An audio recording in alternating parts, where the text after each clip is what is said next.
Bueno, continuamos entonces con las ponencias de la mesa número 4. En este caso, entonces, nos acompaña Lida Marcela Herrera Camargo con el tema, o con la ponencia más bien, evolución de la educación en relación con el desarrollo, perspectivas globales y retos.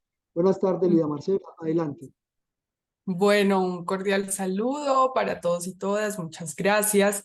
Sí, como muy bien lo ha dicho el profesor, pues en esta presentación que se denomina evolución, perdón, de la educación en relación con el desarrollo, perspectivas globales y retos, pues exploro la relación entre la educación y el desarrollo, haciendo énfasis en la evolución de los últimos 50 años de la concepción del desarrollo como política global y cómo se contempla la educación en este escenario.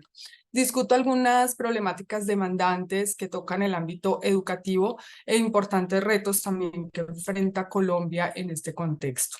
Finalmente, pues planteo unas líneas muy cortas y apenas enunciativas sobre asuntos de deliberación para la construcción de agendas públicas en pro del mejoramiento educativo, invitando pues a posteriores reflexiones pues mucho más profundas en clave precisamente de su materialización. Entonces voy a iniciar con el acercamiento conceptual. Mm,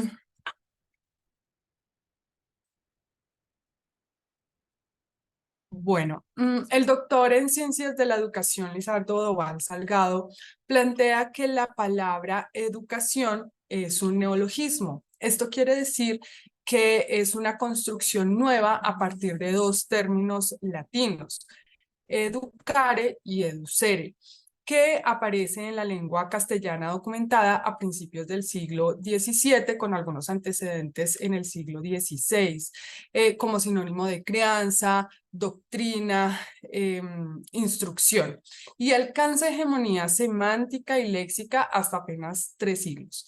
Más allá del origen del término, digamos, sabemos que la educación ha estado como presente históricamente con el hombre, adquiriendo y otorgando diferentes sentidos de existencia y de funcionalidad, pues relacionados precisamente con esa misma evolución del concepto y lo que se entiende de este.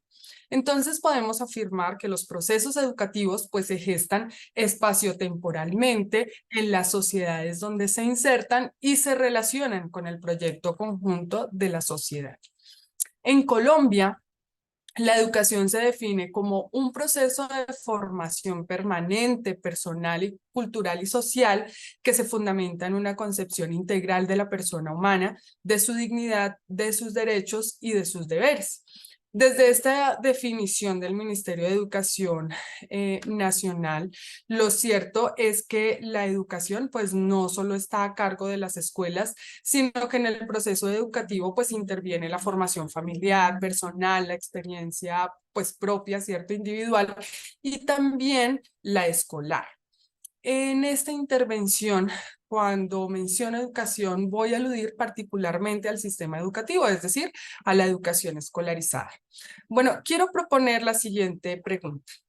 ¿Para qué la educación? ¿Cierto? Entonces, en Colombia, precisamente, se identifica la educación como uno de los grandes retos para pasar de la guerra a la paz. Precisamente en 2016, como se aprecia allí en la pantalla, cuando se acercaba la firma del acuerdo de paz, pues en el país se diseñó el balígrafo.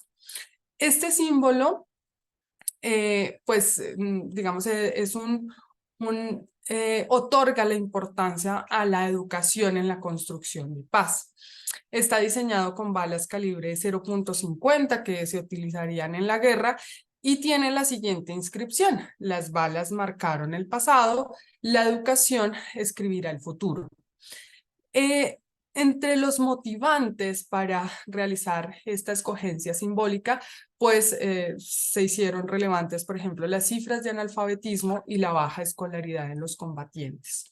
A nivel más amplio, en la literatura oficial se encuentra típicamente la respuesta para construir sociedades equitativas, saludables y prósperas, ¿cierto? La educación para contribuir a la consecución de la paz, y en este sentido pues se encuentran afirmaciones, por ejemplo, como educación para el desarrollo. Siendo acompañado el último término, es decir, el desarrollo, de adjetivos como para el desarrollo social, para el desarrollo humano, muy en boga en la última década del siglo XX, y actualmente para el desarrollo sostenible. ¿Qué es el desarrollo? Bueno, el desarrollo como concepto surge también en el siglo XX, enlazado al término griego progreso, precedido por otros conceptos como civilización, evolución, riqueza y crecimiento. Y adquiere importancia y amplia utilización a partir de 1949, cuando la Organización de las Naciones Unidas comienza a utilizarlo digamos, en contraste, desarrollo, subdesarrollo, como lo planteaba ahorita la profesora Ana Lida, como términos explicativos del acrecentamiento de las distancias y diferencias socioeconómicas entre los países ricos del norte y los países pobres del sur. Precisamente en la presentación de la profesora veíamos gráficamente esta circunstancia. Actualmente, entonces, se entiende el término desarrollo, precisamente haciendo alusión, por ejemplo, a la Real Academia Española, como la evolución progresiva de una economía hacia mejores niveles de vida. Entonces, a nivel global, se ha impulsado la educación escolarizada como un compromiso de los estados para el desarrollo. Más adelante me detendré un poco más en esto. Desde finales del siglo XX, el mundo enfrenta pues unos retos importantes que también han sido denunciados ante la Organización de las Naciones Unidas. Por ejemplo, en los años 70, el informe de la Comisión de Medio Ambiente y Desarrollo, en cabeza de Harlem Brundtland, denuncia la insostenibilidad del sistema a mediano plazo basado en la explotación minero-energética, la contaminación y la producción de desechos. Para la década de los 90, el informe producido por Amartya Sen plantea la inclusión de las capacidades humanas en la concepción del desarrollo humano, del desarrollo, y comienza a hacerse la medición del índice del desarrollo humano, IDH, a partir de 3 pilares: el ingreso económico, la educación y la esperanza de vida. En la dimensión educación, inicialmente se tiene en cuenta para esta medición el acceso y la alfabetización, tal como se puede allí apreciar en la primera columna de la diapositiva. El concepto de desarrollo humano entonces surge, digamos, para denotar la inclusión de las capacidades, habilidades y funcionamientos de los individuos en la medición del desarrollo. Se propone que la educación contribuya digamos, se vea como una contribución directa al crecimiento económico y también para la expansión de otras capacidades y habilidades.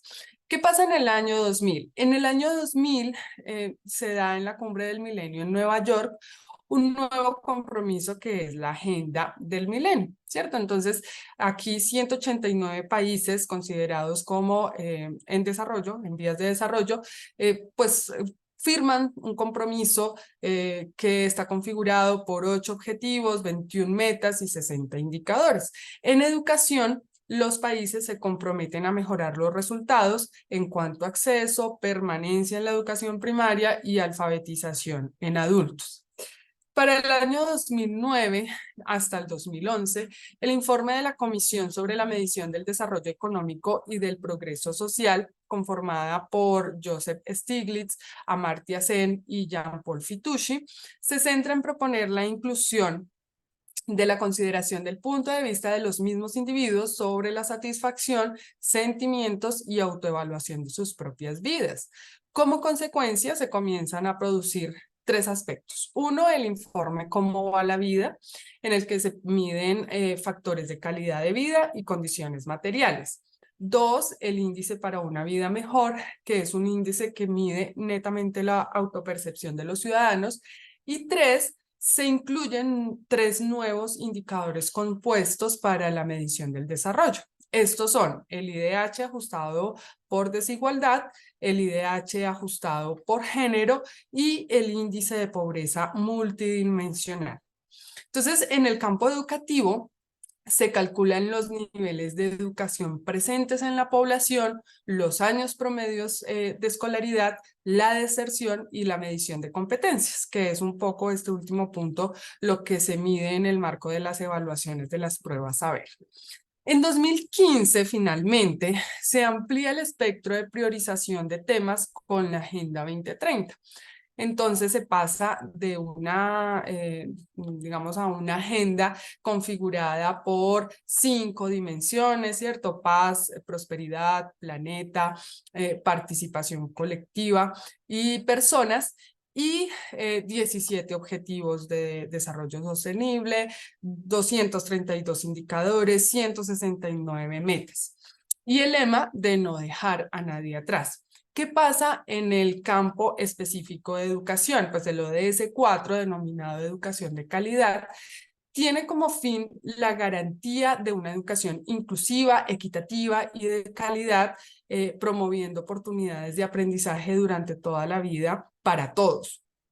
Supera pues entonces esa finalidad solamente concentrada en la educación básica de las anteriores agendas y se extiende ese compromiso pues a toda la población. También el espectro se amplía frente a la educación, midiendo no solamente acceso y permanencia, sino que también mide las condiciones para la educación preescolar, permanencia, condiciones materiales, las competencias de lectura y escritura, pero también comienza a medir formación en tecnologías de información y comunicación en jóvenes y adultos, la paridad en la educación, el acceso a becas, el número de maestros, y también se incluye la educación para la ciudadanía global y para el desarrollo sostenible, igualdad y derechos humanos, como temas que deben estar presentes en las políticas de educación, en los planes de estudio, en la formación del profesorado y pues también en la evaluación de los estudiantes. Bueno, ¿qué ha hecho Colombia al respecto? El Estado colombiano, pues a partir de 1991 con esta constitución política, pues reafirma su responsabilidad vinculante con la educación. Se entiende como un servicio público con función social y un derecho a garantizar por parte del Estado para entre los 5 y los 15 años de edad, disponiendo de instituciones públicas con servicio gratuito. En 1994, la Ley General de Educación pues es un esfuerzo importante de construcción colectiva de política pública en materia educativa pues a nivel nacional, y se crean 3 escenarios. Uno son los foros educativos, que son espacios pensados para movilizar la participación, la reflexión, el debate frente a la educación, y también visibilizar, digamos, algunas experiencias significativas llevadas a cabo por parte de los profesores, en las escuelas del país. Los planes decenales, que definen el horizonte de las políticas cada década, y los consejos directivos de los colegios. Actualmente está en vigencia el tercer Plan Decenal de Educación 2016-2026, donde se hace énfasis en que la educación sea un derecho fundamental que impulsa el logro de los demás desafíos del desarrollo sostenible, y se hace evidente la necesidad de eliminar las barreras que impiden la garantía del derecho. Se reiteran también los anhelos de paz, de reconciliación y eliminación de las diferencias existentes. A nivel regional también han habido esfuerzos de articulación. Por ejemplo, en Antioquia, la Agenda 2040 plantea la educación como un motor de transformación, un elemento que desde la innovación y la tecnología potencia la cohesión y el capital humano, aporta a la disminución de desigualdades, a la construcción de paz y al reconocimiento de la identidad cultural. También el país pues ha participado activamente en estas agendas globales. Por ejemplo, en el 2016, para la Agenda 2030, Colombia se postula como líder y además pionero regional en la implementación y territorialización de los Objetivos de Desarrollo Sostenible. El gobierno nacional actual también se ha comprometido a garantizar gratuidad en las instituciones de educación superior públicas, buscando también favorecer ese acceso y esa permanencia educativa en la educación superior, cumpliendo uno de los componentes propuestos en el Plan Decenal 2016-2026. Bueno, entonces no se puede desconocer el avance en los compromisos y acción del Estado frente a la educación, pero quiero esbozar también unos retos a gran escala y en nuestro país también que seguimos enfrentando. Y con esto introduzco la última parte de mi exposición. Los retos latentes en el contexto global están caracterizados por el consumismo versus la ebullición de problemas a todo nivel, que ha iniciado el proceso que Enrique Dussel ha denominado la autoexterminación humana. Como consecuencia de la gran crisis ambiental con el calentamiento global, la contaminación terrestre y de ozono, sus consecuencias en el sector alimentario, la crisis sanitaria, las problemáticas urgentes pues, a nivel social y político, la pobreza cada vez más agudizada, gobiernos y posturas políticas extremistas, la concentración de poder y riqueza en menores proporciones de población, y la crisis y desfinanciación del Estado. Por otro lado, también las transformaciones que suponen la cuarta revolución industrial con la inteligencia artificial en cabeza, ¿cierto?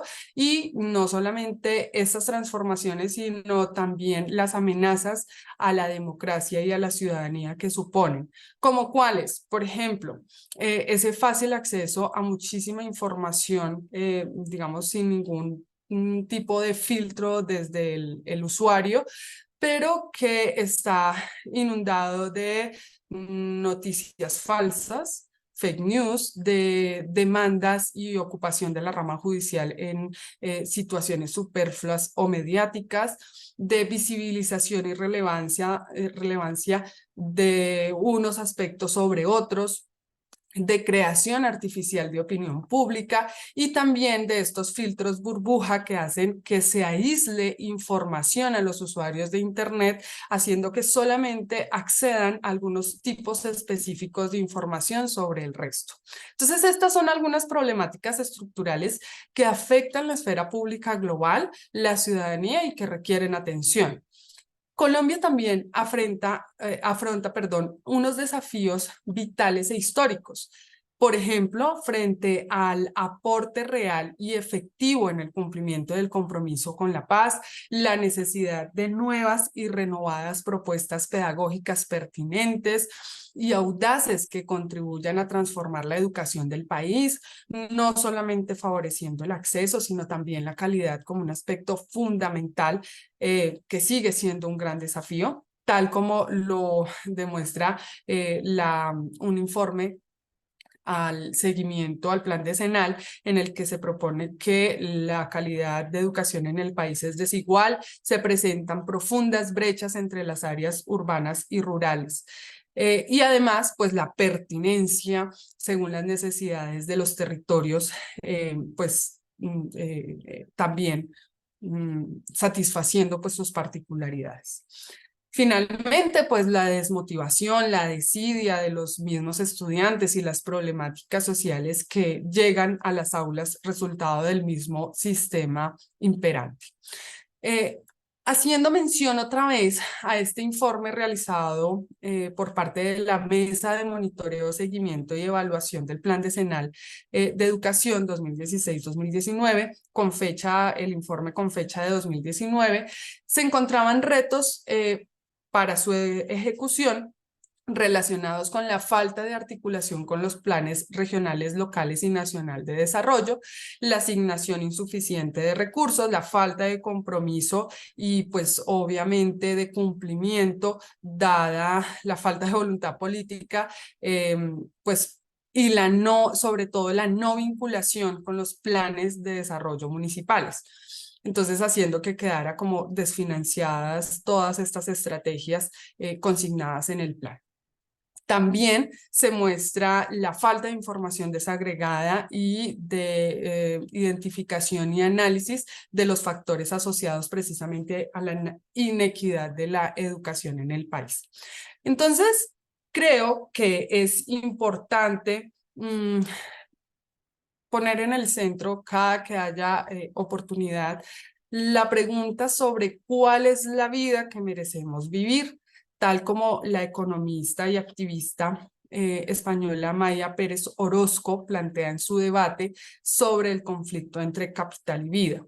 La importancia de analizar las condiciones de una vida que merezca ser vivida, por ejemplo, y relacionado con el tema del desarrollo y reducción de la pobreza, pensar en la pobreza de dimensiones no materiales, como la pobreza de la dependencia, la pobreza de tiempo, la pobreza de posiciones críticas. Y deteniéndome en esta última, precisamente en el 2020, el reconocido académico, filósofo e historiador argentino Enrique Dussel planteó en el 2020 la afirmación, la humanidad se está suicidando. Y con esta afirmación lo que hizo fue resumir la necesidad de dar un componente crítico a la educación mediante la transformación del sistema educativo, contemplando el pensamiento crítico, la ecología y la descolonización de la enseñanza.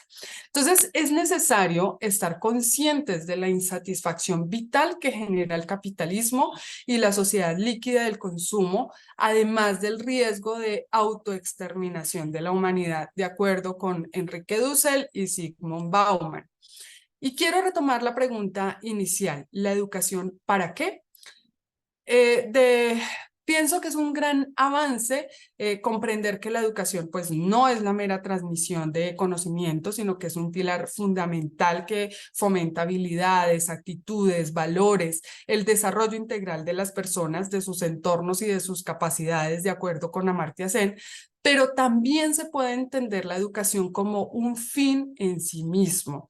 Y aquí entonces retomo lo planteado por el doctor en pedagogía de la Universidad Autónoma de México, Sebastián Pla, que propone que la educación es una construcción común que puede ampliar los horizontes de los estudiantes, incluir el conocimiento complejo, reflexivo y crítico desde diferentes vertientes teóricas y procedencias culturales, enriqueciendo y no solo basándose en la visión euronorteamericana, dando también enfoques mucho más propositivos y profundos que superen la mera búsqueda por cumplir con los estándares internacionales que antes mencioné, dando espacio para la construcción de otros sentidos, los utópicos, los emancipatorios, de acuerdo con la teoría crítica, que son los que requerimos para conseguir la paz en Colombia, que ayuden a los niños y jóvenes colombianos a comprender su contexto propio y cercano,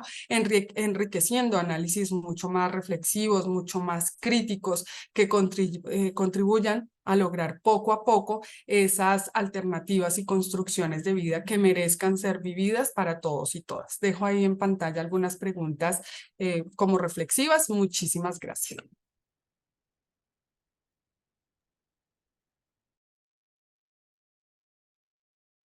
Profe Lida Marcela, no, muchas gracias a usted por sus planteamientos, por su exposición. Creo que nos quedan bastantes preguntas, en especial a quienes hacemos parte de, digamos, de la academia de la educación.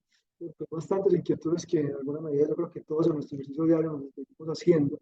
Y lógicamente usted entra aquí a recoger bajo un modelo en el cual nosotros en la actualidad vivimos. Creo que al final tendremos un espacio interesante también de discusión para poder dar cuenta de todos estos elementos que nos han presentado tanto Analía, la profesora Analía como Lida Marcela. Muchísimas gracias, profesora Lida Marcela de la SAP, por su presentación.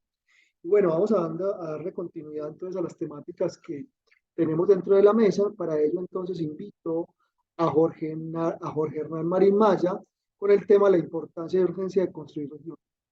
Jorge, muy buenas tardes, bienvenido, adelante. Hola, buenas tardes. ¿Me escuchan bien?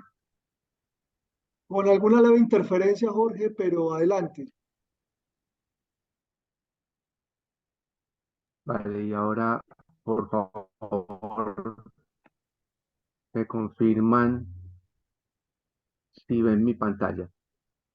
Sí, vemos la pantalla, Jorge. Si quieres, apaga la cámara para mejorar, digamos, el sonido, ¿cierto? Sería como una recomendación que te doy para viabilizar de mejor manera el sonido. ¿Listo? Listo, Jorge, adelante. ¿Ahí está mejor?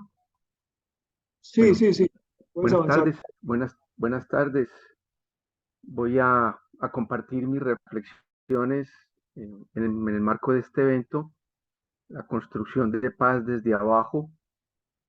Yo asocio lo desde abajo con lo que están mirando en la pantalla y como el tiempo pues es muy corto, voy a avanzar rápido en unas diapositivas porque pues necesito tiempo para detenerme en otras. Yo quiero resaltar algo de las dos profes que han hecho su intervención en esta tarde, en esta mesa.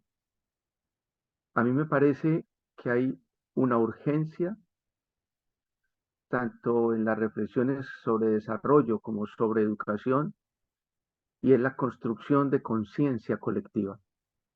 A mí me parece que es uno de los retos inmensos, fundamentales que tenemos hoy en la construcción de paz desde abajo, la construcción de conciencia colectiva.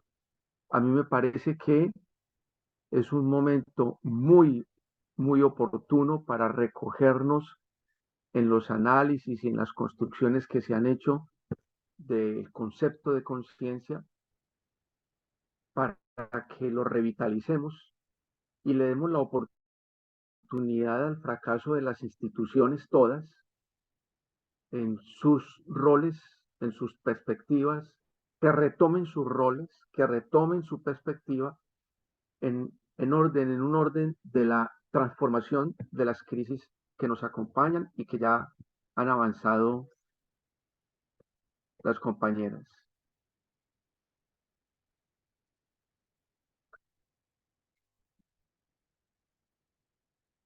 Hay una frase del pueblo aymara que a mí me parece interesante. Es una frase, la frase de cuando teníamos las respuestas,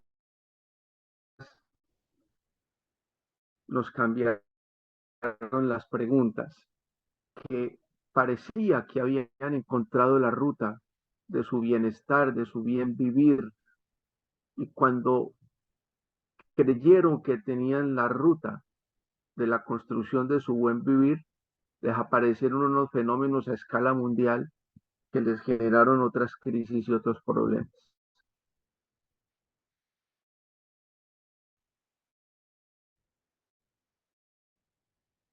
Los seres humanos, por bastantes acuerdos, en aras de superar crisis, en aras de superar conflictos, y tenemos muchos ejemplos. Estos son algunos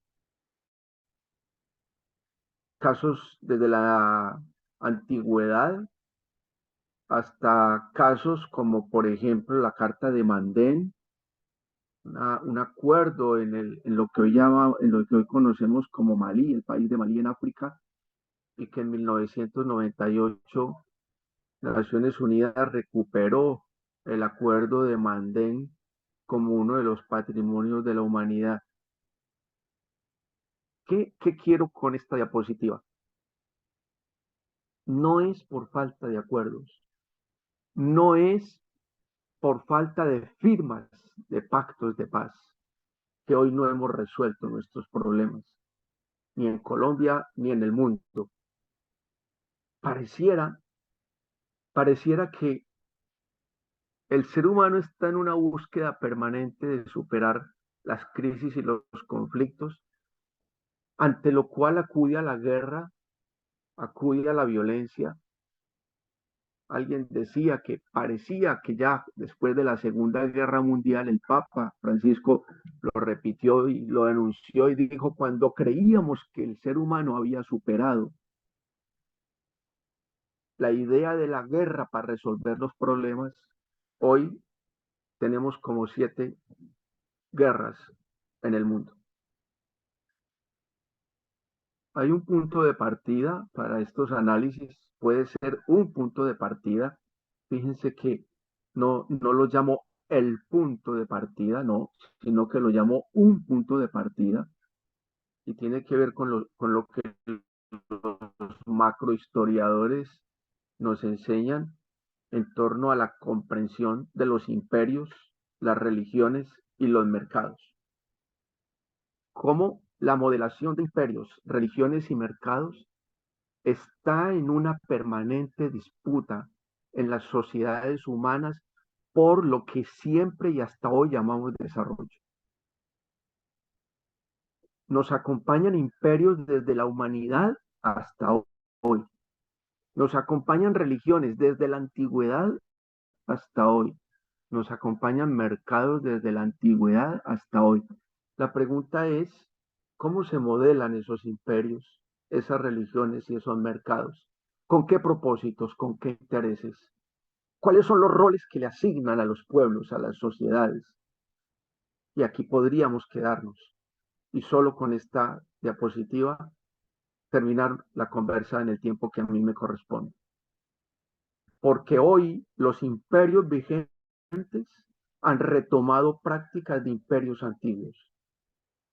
Hoy las religiones vigentes han retomado prácticas de religiones antiguas y el mercado hoy es un modelo muy sofisticado.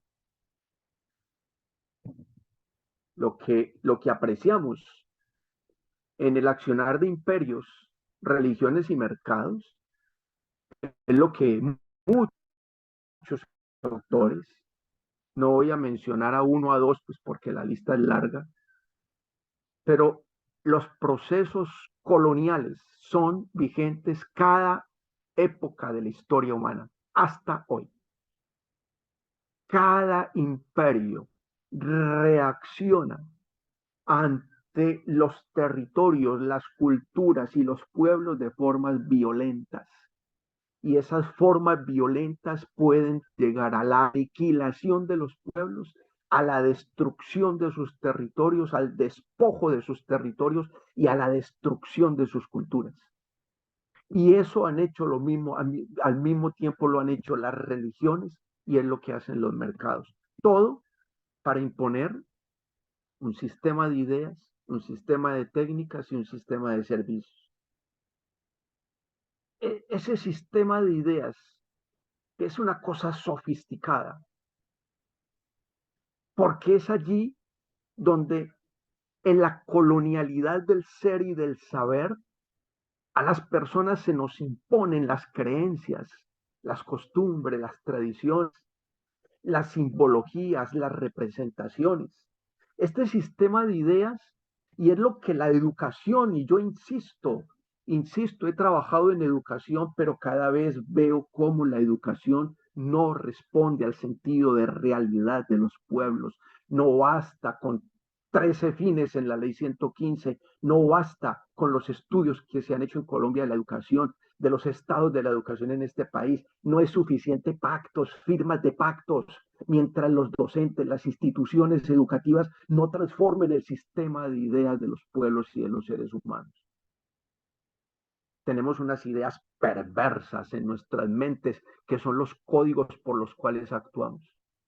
Me refiero, por ejemplo, al código usted o yo. Código que está en nuestra memoria, está anclado en nosotros solo para que el individualismo, el egoísmo, la ambición y la avaricia permanezcan en cada sujeto. A nosotros no nos forman desde el nosotros, desde el colectivo. Por eso fracasa la solidaridad, por eso fracasa la organización, hasta que no superemos y no transformemos el código usted o yo, la solidaridad no será una realidad en nosotros. A nosotros nos formaron desde el código hombre o mujer, macho o hembra. ¿Con qué propósitos nos forman así? ¿Por qué nos forman así? A nosotros nos forman con el código todo lo blanco es igual a bueno, todo lo negro es igual a malo. Y ese otro código con el que nos formaron, disculpen los profes, las profes de ciencias naturales, en fin, tampoco tuvieron la culpa, ¿no? Cuando nos formaron que el ser humano es el centro de la naturaleza. A nosotros no nos forman como el ser humano es parte de la naturaleza, somos un ser más de la naturaleza, tenemos una materialidad humana que nos hace diferentes a la materialidad del árbol, a la materialidad del animal, pero somos parte, nosotros no somos ningún centro de la naturaleza, todo porque nos forman desde una lógica superior e inferior.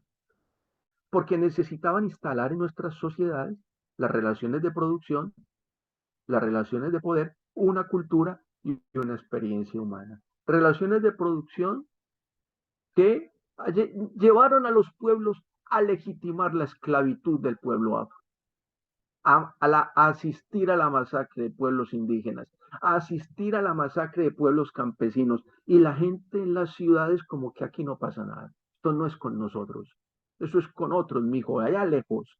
Mamá, que mataron unos negros, que mataron unos indios. No, mijo, eso es gente que vive muy lejos de nosotros, eso es otra gente.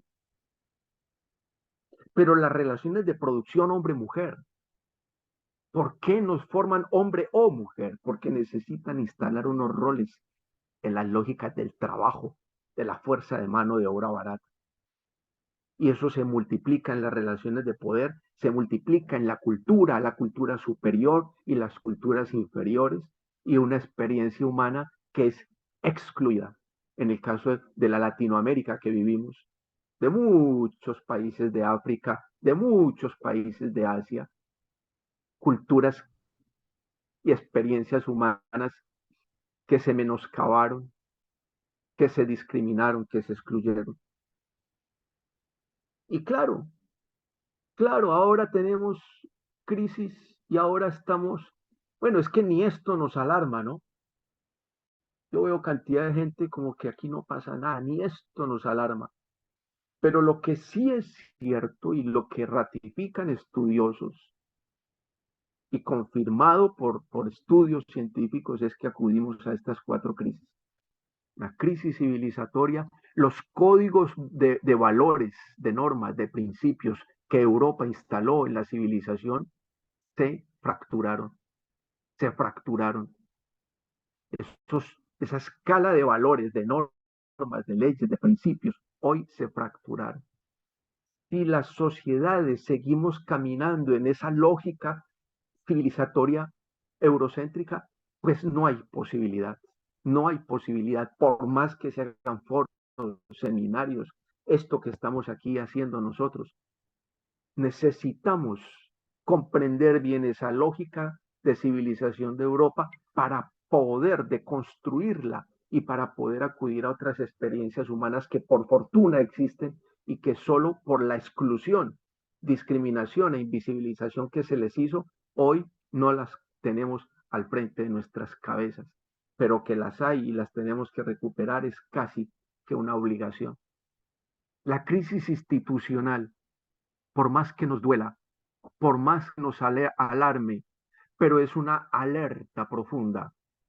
Cuando me refiero a crisis institucional, de lo que de pronto no se ahonda mucho, hablo de instituciones como Estado, escuela, y cuando hablo de escuela no es la escuela primaria, sino la escuela de educación formal que nos lleva desde los 5, bueno, ahora ya desde los 3 años meten los niños a ese sistema, ¿no? Y que nos lleva a la universidad y que tenemos que luego ser magíster y doctores y postdoctores, porque vamos a ser profesionales y vamos a tener un rol en la sociedad con unos salarios dignos y estables.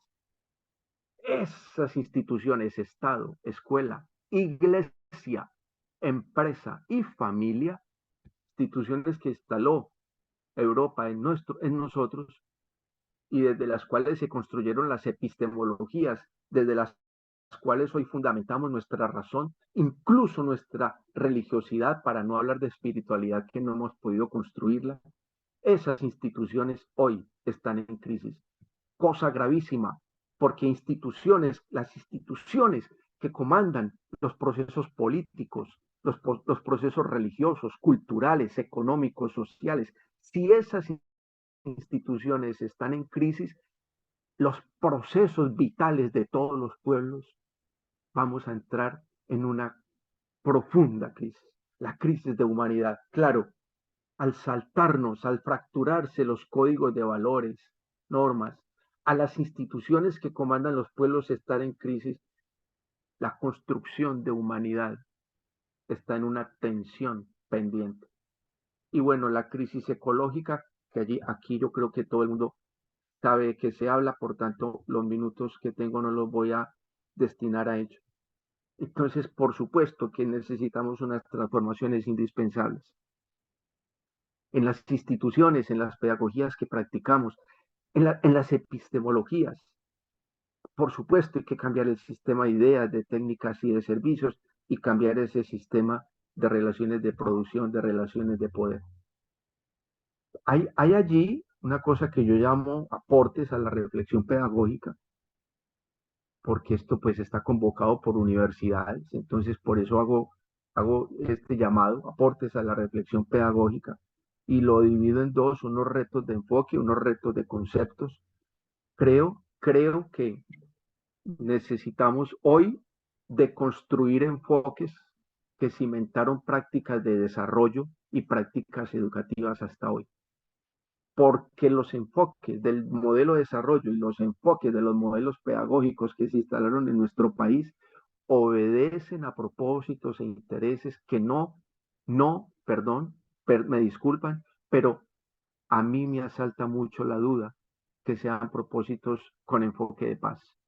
Me asalta mucho la duda, porque la realidad que yo veo por donde camino en el país, que obviamente no es todo el país, pero en los lugares donde voy, esos propósitos de desarrollo y esos propósitos de educación, lo que han generado es guerra, violencia, desigualdad, hambre, pobreza. Bueno, paréntesis, ahí hay un dato de Naciones Unidas que afirma que cada 4 segundos muere una persona de hambre en el mundo. Si alguien pudiera multiplicar mientras estamos el tiempo aquí en estas reflexiones, al final nos podría decir cuánta gente murió de hambre mientras estábamos acá. Entonces hablo de retos de enfoque y hablo de retos de conceptos.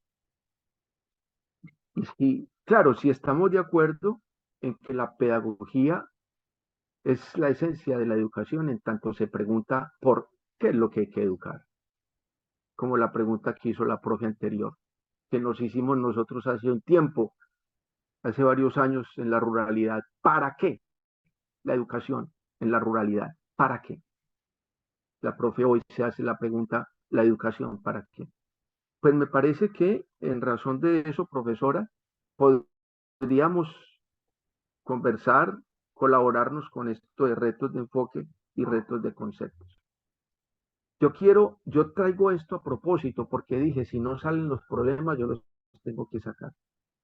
Entonces, construir paz desde abajo es atacar, bueno, que disculpen la palabra atacar, es atender, es afrontar problemas de la humanidad, pero que en Colombia se nos acrecientan cada vez.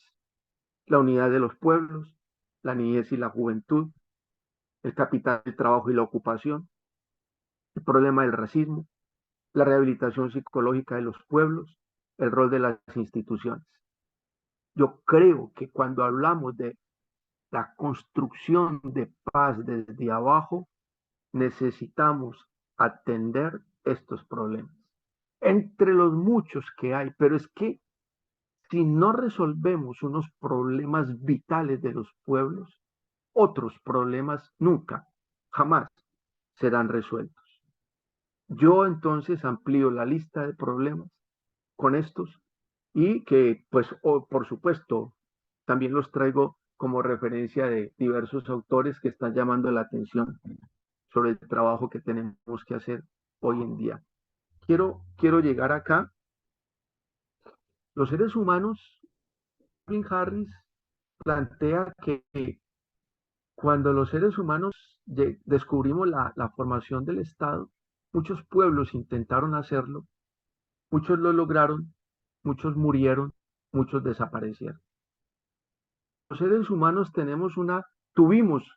hubo seres humanos que reaccionaron frente a la condición de los imperios, de las monarquías, de las dinastías.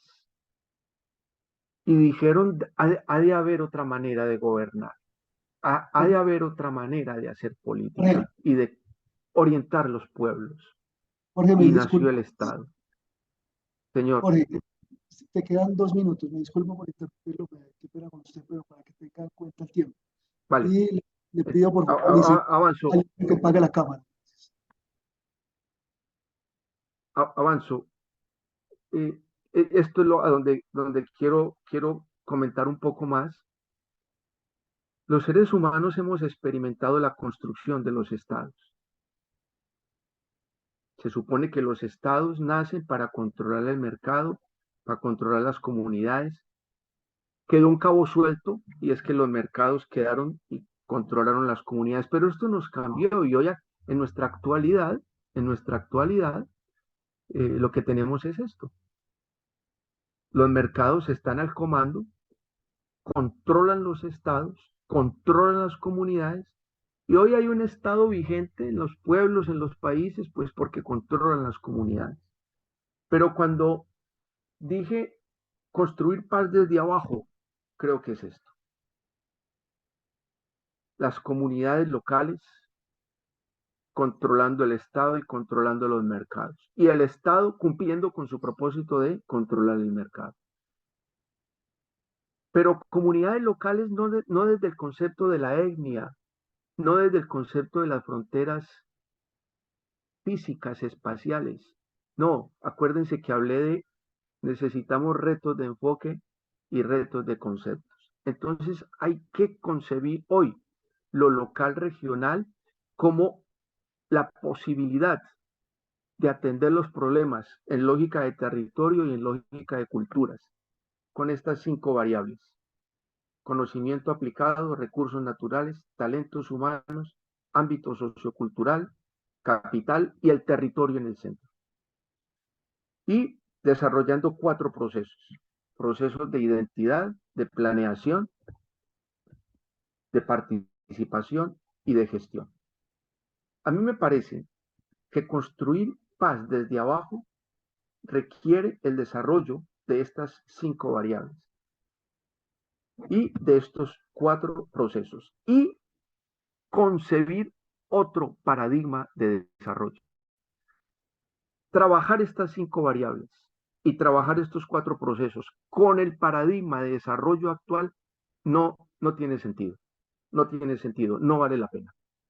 Jorge, No vamos vale la cerrando pena. por las ideas para dar paso a la siguiente ponencia. Vale. Tenemos pistas. Fueron pistas construidas en Colombia en los años 60, 70. La teología de la liberación, la pedagogía de la liberación, la filosofía de la liberación, sociología, antropología, política, e incluso me atreví a escribir aquí sistematización de la liberación. Miren, son procesos construidos desde América Latina, pensando en construir paz desde abajo. Necesitamos recuperarlas, necesitamos revitalizarlas para poder creer en que sí podemos construir una Colombia y aportar a un mundo distinto. Muchas gracias.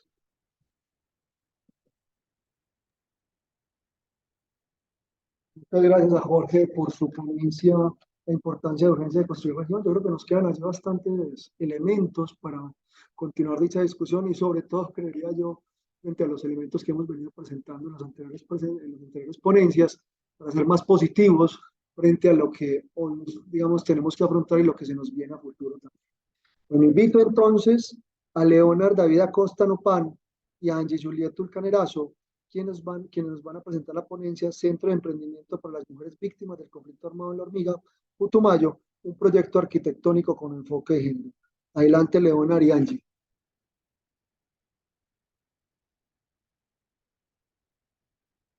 Angie, el micrófono. Eso. Ahora Hola, el buenas micrófono. tardes, ¿cómo se encuentran? Bien, Leonard, muchísimas gracias. Adelante. Hola, muy buenas tardes a todos los asistentes. Ahora sí. Sí, los escuchamos claro y perfecto. Pueden continuar, gracias.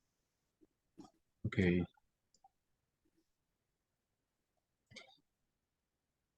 Buenas tardes, quien les habla, Leonardo David Acosta y mi compañera Angie Juliet Tulcán, les presentaremos el proyecto de grado denominado Centro de Emprendimiento para las Mujeres Víctimas del Conflicto Armado en la Hormiga Puntubayo, un proyecto con enfoque de género. Para que el desarrollo de la presentación sea viable, desactivaremos las cámaras por fallas en la conexión de internet, ¿listo? Ya, adelante, no hay problema. Adelante. ¿Me pueden confirmar si ven la presentación? Sí, logramos verla. Pueden Ok, continuar. Ningún inconveniente. listo. Bueno, para el desarrollo de esta presentación se contemplan tres capítulos, que capítulo 1, la contextualización, capítulo 2, la conceptualización, capítulo 2, la contextualización y el capítulo 3, la formulación del proyecto. En el capítulo 1, la contextualización, A continuación les expondré el planteamiento del problema. A lo largo de la historia, la mujer ha desempeñado distintos roles importantes en el mundo, asumiendo la responsabilidad de asegurar estabilidad, progreso y desarrollo. Por otro lado, son un papel clave en el mantenimiento de la familia. Sin embargo, sufren de marginación, discriminación y violencia. Los esfuerzos para promover la igualdad y el empoderamiento han logrado avances en los últimos años, pero la verdadera igualdad aún tiene mucho camino por recorrer. Continuo a esto, el conflicto armado representa un gran obstáculo, por lo que la mujer se ve obligada a abandonar su hogar y migrar. En consecuencia, este flagelo trae consigo actos de violencia que terminan afectando de manera directa. De ahí que la violencia no solo afecta de forma física, sino que actúa de forma psicológica, fracturando el desarrollo cultural del país. En Colombia hay cerca de 22,6 millones de mujeres, de las cuales 4.092.494 son víctimas de desplazamiento forzado, haciendo que esta sea la forma de violencia que más víctimas deja. Esto en la gráfica que tienen al lado se evidencia los departamentos más afectados por actos masivos de violencia de desplazamiento, siendo Putumayo, Nariño y Antioquia los departamentos con mayor número de víctimas. ok, como problema tenemos el desplazamiento forzado en el árbol de causas y consecuencias, como el acto principal de violencia que padecen las víctimas del conflicto armado en Colombia, afectando aspectos en lo social, cultural, económico y de infraestructura, y como causas directas tenemos los bordes de pobreza, la desigualdad, el bajo índice de desarrollo humano y la falta de inversión para el desarrollo integral. Esto en cuanto a los efectos directos del desplazamiento forzado, respecto al aspecto social, se encuentra la falta de integración urbano-social. En el aspecto cultural, la pérdida de identidad. En el aspecto económico, la falta de oportunidades laborales. Y por último, en infraestructura, está el mal manejo del presupuesto destinado a obras sociales. Eso nos dan tres preguntas problematizadoras, que la primera es, ¿cuáles son los conceptos, teorías y normas relacionadas con la reparación a las víctimas del conflicto armado y cuáles se ajustan a sus necesidades? Segundo, ¿qué variables sociales, educativas, culturales de la mujer víctima influyen en la formulación del proyecto de reintegración social? Y tercero, ¿cuáles son los espacios físicos en los cuales se pueda brindar acompañamiento a la reintegración social, cultural, económica y educativa que ayuden al desarrollo de la mujer víctima? Justificación del problema. El conflicto armado arremete contra las comunidades de forma compulsiva y agresiva, fracturando el desarrollo social de la población. La gráfica muestra cuáles son las principales formas de violencia que existen actualmente en el municipio de La Hormiga. En esta gráfica se evidencia que los índices más elevados en actos de violencia es el desplazamiento forzado con el 79%, seguido de la desaparición forzada y el homicidio. Por medio de espacios físicos se busca satisfacer una necesidad que afecta a muchas mujeres debido a los actos de violencia. Eso se evidencia en la precariedad de infraestructura. Nuestro proyecto busca empoderar a la mujer de forma colectiva, integrando estrategias que fortalezcan e impulsen el desarrollo comunitario. En los objetivos, objetivo general, tenemos el diseño arquitectónico del Centro de Emprendimiento para las Mujeres Víctimas del Conflicto Armado en la Hormiga Putumayo. Como objetivos específicos, tenemos tres. El primero, investigar teorías, conceptos y normas relacionados a la reparación a las víctimas por desplazamiento forzado que se ajusten a las necesidades de la población directamente relacionada. Segundo, Establecer y determinar las variables sociales, educativas y culturales de la mujer víctima que influyen en la formulación de un proyecto de reintegración social. Y tercero, diseñar un proyecto arquitectónico que permita brindar el acompañamiento, la reintegración social, cultural y económica de la mujer víctima. La metodología se maneja de forma cuantitativa, desarrollada en 3 fases. La fase 1, la conceptualización, donde se emplean actividades sobre el estudio de las teorías, tendencias y normas aplicables al proyecto. La fase 2, que es la contextualización, se aplican actividades de diagnóstico meso y micro para identificar y estudiar las variables de la población víctima. Como resultado a esto encontramos las determinantes para enfocar el proyecto a las características del entorno aplicadas al diseño y así determinar las causas por las cuales su reparación y reintegración social no se cumplen satisfactoriamente. En la fase 3, que es la formulación, se desarrollan los esquemas y planteamientos de los espacios físicos requeridos para el proyecto. Aquí se desarrollan los planos y los modelados 3D. Marco teórico. El diseño del Centro de Emprendimiento para las Mujeres Víctimas del Conflicto Armado en La Hormiga, Putumayo, se plantea desde los conceptos de arquitectura y paz. Esto a través de la construcción física de espacios ciudadanos, respeto al duelo y la dignificación de las víctimas. Como conceptos tenemos la identidad cultural, el imaginario colectivo y la memoria social, teniendo en cuenta estrategias de diseño aplicadas mediante un equipamiento integral en el cual se desarrollan actividades sociales, culturales, de emprendimiento, educativo y comercial, a través de propuestas como la restitución emocional, el espacio vital, la reintegración social y la de la mujer víctima, el empoderamiento de la mujer y el enfoque de género. Marco normativo. En el nivel fundamental se encuentra la normativa internacional, haciendo énfasis en 3 de los objetivos de desarrollo sostenible. Estos son la igualdad de género, el trabajo decente y crecimiento económico y la reducción de las desigualdades. En los derechos humanos se encuentran el derecho al desarrollo, el derecho al trabajo, el derecho a una vida digna y libre de violencia y el derecho a la participación política. Por último, los artículos 5, 11, 12, 22 y 43 de la Constitución Política de Colombia. En el nivel legal, encontramos las leyes nacionales, locales y tratados que buscan brindar la protección, reparación y reintegración de las víctimas del conflicto armado, basándonos en los principios de la Ley 1448, por la cual se dictan medidas de atención, asistencia y reparación integral a las víctimas del conflicto armado en Colombia. En el nivel base, tenemos las sentencias, contratos y reglamentos a tener en cuenta para el diseño del proyecto, principalmente la norma MRS-10, Reglamento Colombiano de Construcción Sismo Resistente, y la NTC 4595, que es la norma técnica colombiana que reglamenta el planteamiento y el diseño de instalaciones de ambientes educativos. Como referentes para el desarrollo del proyecto, tomamos 2. El primero, el Centro de Memoria, Paz y Reconciliación, que está en la ciudad de Bogotá, y este como su objetivo es la edificación que recupere y fortalezca la vida comunitaria, a la vez honre la memoria de las víctimas que dejó la violencia. La metodología es un diseño con reconocimiento del lugar y sus habitantes, su historia, sus necesidades, la forma de habitar y la proyección a futuro. Como conclusiones de este proyecto, suprime la precaria relación del Estado en el territorio, establecido así el deterioro moral y físico de la comunidad. Como aportes para nuestro proyecto, el proyecto se ve influenciado en reconocer las necesidades, encaminando una visión a futuro.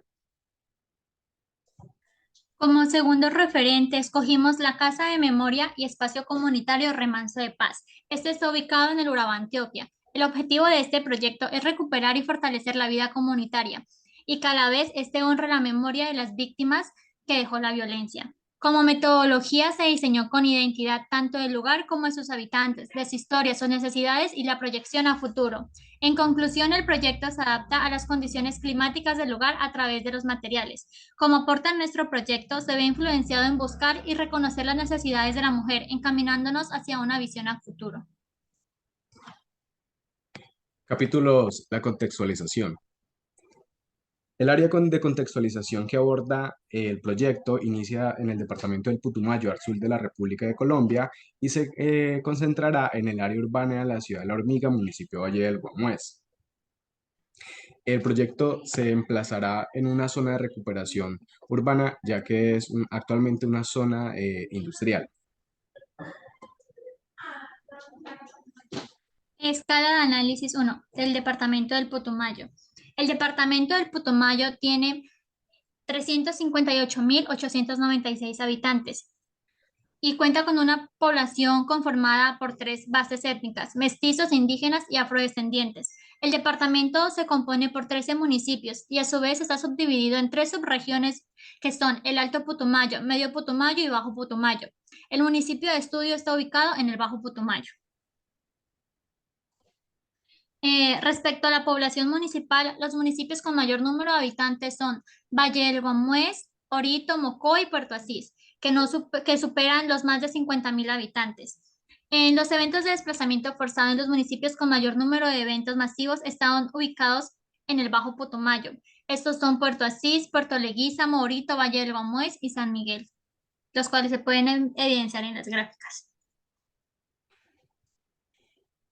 Luego vamos con el mapa que nos muestra los municipios que tienen mayor número y menor número de víctimas por desplazamiento forzado. En esto se ven los índices de desplazamiento por municipio, siendo el municipio Valle del Guamués uno de los más afectados con el 53% de la población víctima. En el análisis económico encontramos que los municipios más ricos son Valle del Guamués, Orito, Mocó y Villagarzón, dejando a la vista que la mayor parte del departamento no cuenta con los recursos necesarios. Capítulo 3, la formulación del proyecto. Estrategias de diseño. La propuesta arquitectónica tiene como objetivo brindar acompañamiento en la reintegración social, teniendo en cuenta las variables sociales, educativas y culturales que influyen en la formulación del proyecto de reintegración. Las estrategias de diseño que implementaremos en nuestro proyecto son 4. Primero está el enfoque centrado en la mujer víctima, donde se reconocen las necesidades que tiene la mujer y evidenciarlo en el diseño de espacios que promuevan la superación personal. Segundo, las características del territorio. Aquí abarcamos las características físicas, sociales y ambientales del territorio.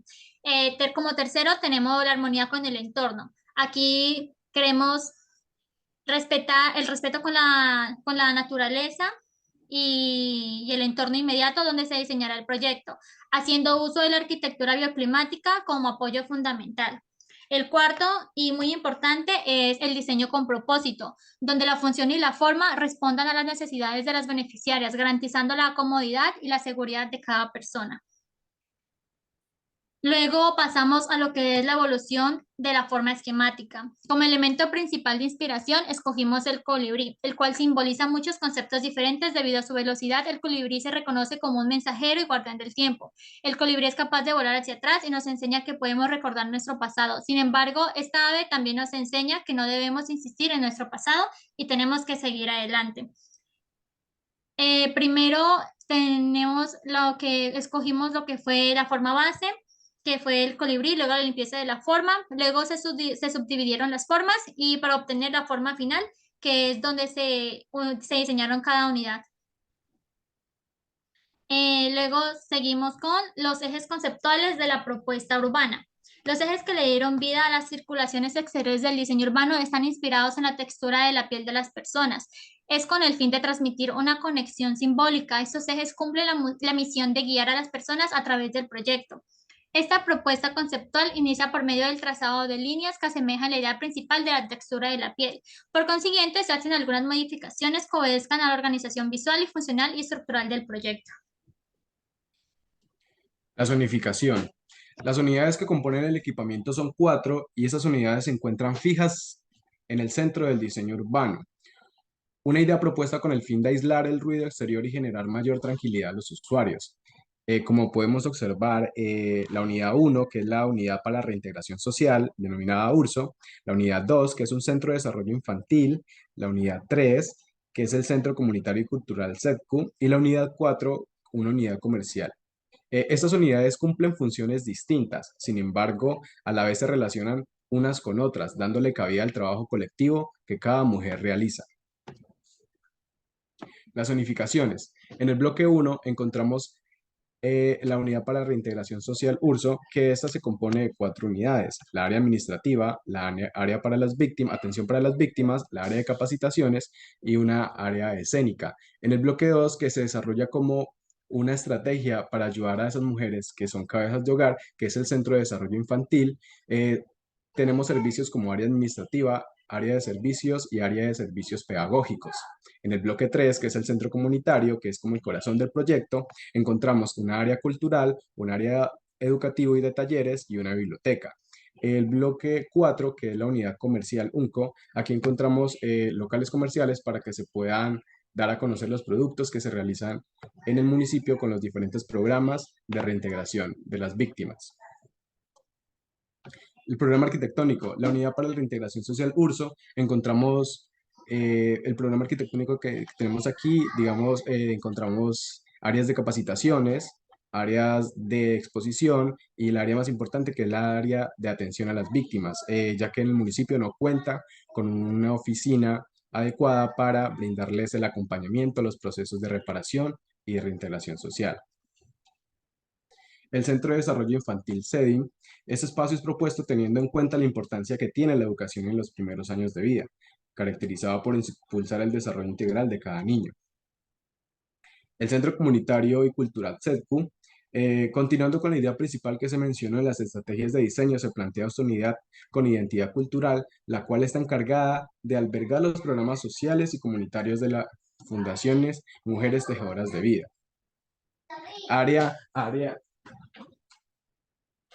El área se propone para que las mujeres expongan el resultado de su trabajo a la comunidad en general. Este espacio se compone de 10 locales comerciales y un restaurante. Aquí podemos ver un vistazo del proyecto, eh, los bloques y el área urbana.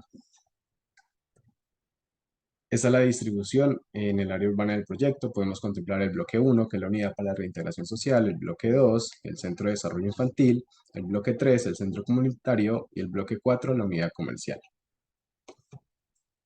Esos son otros renders que son espacios complementarios al proyecto, que es un teatro al aire libre,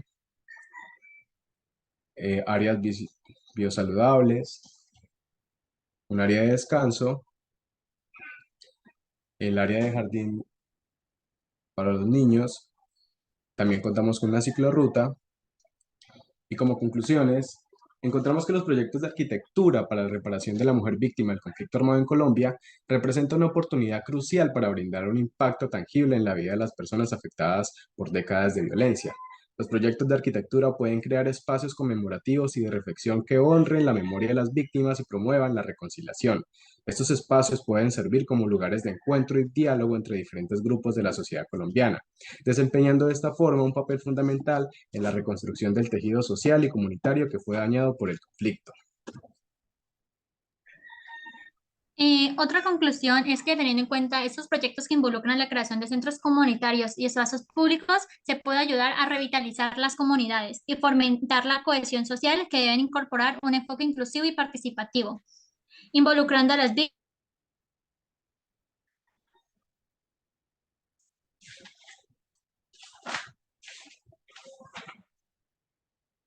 Angie, ¿nos escuchas? Angie, Leonard. Bueno, como conclusión, tenemos que los proyectos que involucran la creación de centros comunitarios y espacios públicos pueden ayudar a revitalizar las comunidades y fomentar la cohesión social, que deben incorporar un enfoque inclusivo y participativo, involucrando a las víctimas y a las comunidades en la planificación y el diseño. Esto asegurará que las soluciones arquitectónicas sean culturalmente apropiadas y correspondan a las necesidades específicas de las personas afectadas. Muchas gracias por su atención. Bueno, un agradecimiento tanto a Leonard y a Angie, que nos presentaron el Centro de Prevención para las Mujeres Víctimas del Conflicto Armado de la Ronda Putumayo, un proyecto arquitectónico con enfoque de género. Muy interesante la propuesta. Qué pena. Sí, claro. No, adelante, Sí, adelante. No, tenemos un video, no sé si podemos, todavía nos queda si les quedan unos minuticos, ¿cuánto? 1 minuto, Sí, dale, adelante. pero no sé cómo dejar de compartir acá. Ahí abajo le puedes Abajo dice compartir pantalla en la parte inferior, ¿cierto? Mira que aquí aparece, yo aquí te la muestro, mira, ahí debe aparecer en tu equipo, por lo tanto, entonces ahí debes decir, Ya, adelante. dame un momento. Eso.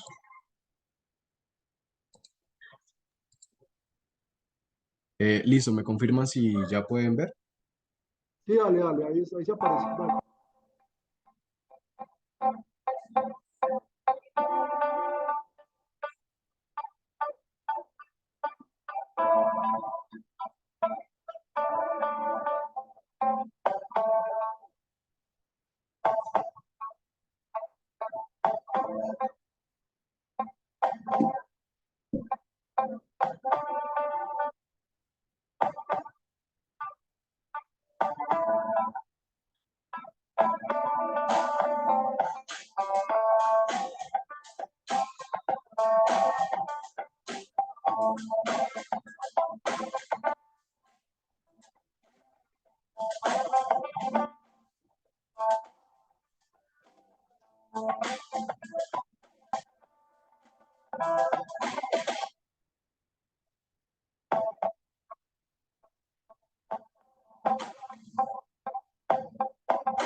Listo.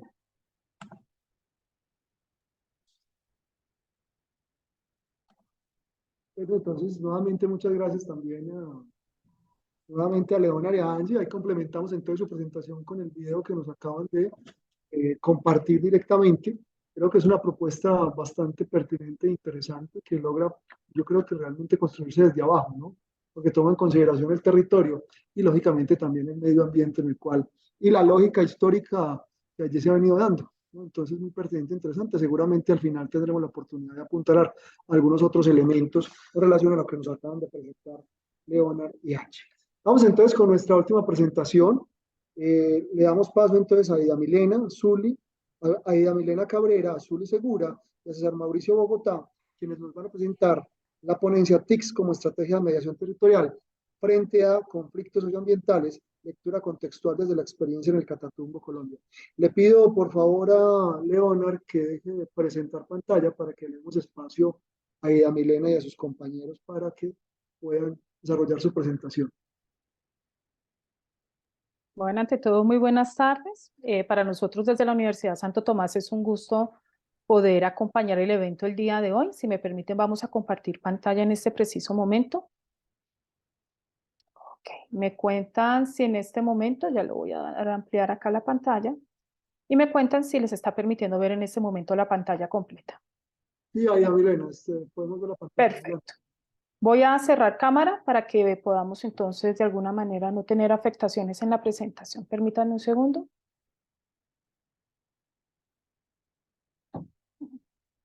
Que bueno, no, parece que me comentan si hace interferencia, parece que no me deja jugar con la cámara en este momento. Escucha sin ningún problema. Puedes Ok, avanzar. perfecto. Listo, perfecto. Entonces, esta es una propuesta investigativa que se está desarrollando en el Catatumbo colombiano. Este proyecto arranca en el año 2020 y es un proyecto que busca generar transferencias de conocimiento en tecnologías a las comunidades con el fin de garantizar que se logre, digamos, apropiación no solo tecnológica, sino que también las comunidades puedan de alguna manera ser garantes y custodios de los recursos, en este caso, pues el recurso hídrico como tal. A su vez, esto es un proyecto que tiene un componente interdisciplinario, que como ustedes lo van a ver en la presentación, las experticias y las disciplinas desde las cuales se ha construido el proyecto involucran ingeniería electrónica, las ciencias básicas y la psicología como un ente de recuperación para los saberes populares como tal. Entonces, de mi parte, me presento, mi nombre es Aida Milena Cabrera y desde hoy voy a acompañarlos en la presentación, pero también relacionando los aspectos desde los cuales hemos hecho este abordaje para las comunidades como tal. Este proyecto también se ancla con el Instituto de Paz y Justicia Pablo VI, que se encuentra en la ciudad de Tunja, y de la mano del padre Juan Pablo Romero Correa, que es quien de alguna manera ha venido desarrollando desde varios años actividades y acciones concretas en el Catatumbo, en Tibú y específicamente en Campo 2. Bueno, les voy a contar un poco del escenario o de las situaciones que aparecen acá, digamos, en el Catatumbo. El Catatumbo colombiano ha sido identificado como una de las regiones con una mayor diversidad, digamos, ecológica, hídrica, y eso la ha convertido en un centro o en un escenario atractivo en el cual han confluido una cantidad de variables y factores que ha desencadenado una serie de conflictos socioambientales y que ha desencadenado formas reiteradas de violencia históricamente. Entonces, por su cercanía a zona fronteriza, también ha sido un escenario constante de migraciones en el cual, pues, digamos que hay a veces una falta de apropiación del territorio por toda esta población que constantemente e históricamente ha estado llegando al territorio como tal. ¿Qué es lo que nos ha sucedido en el Catatumbo como tal? El agua o el recurso hídrico se ha convertido en un ordenador de las dinámicas y de los desarrollos que se han ido generando en el territorio.